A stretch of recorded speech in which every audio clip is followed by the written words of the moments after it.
এখানে নিয়ে নিয়েছি চিংড়ি মাছ। আজকে করব আমি চিংড়ি ভাপা।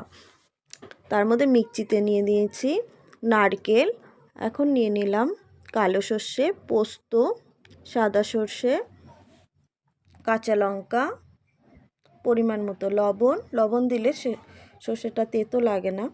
ভালো করে পেস্ট করে নিয়েছি। তার মধ্যে দিয়ে দিলাম টক দই, এবার দিয়ে দেব হলুদ, আবার কিছুটা পরিমাণে লবণ, আর তার সাথে দিয়ে দিচ্ছি সর্ষের তেল। এগুলো দিয়ে ভালো করে মেখে নেব। ভালো করে মেখে নিচ্ছি। এই চিংড়ি ভাপাটা খুব ভালো লাগে খেতে। তারপরে দিয়ে দিয়েছি চিংড়ি মাছগুলো, আর তার সাথে দিয়েছি কিছুটা পরিমাণে কাঁচা লঙ্কা। এবার আমি বসিয়ে দিয়েছি কড়াইয়ের মধ্যে। এবার কিছুটা পরিমাণে জল দেব। জল দিয়ে ঢেকে দিয়ে পুরো রান্নাটা করব। এই তো হয়ে গেছে রান্নাটা।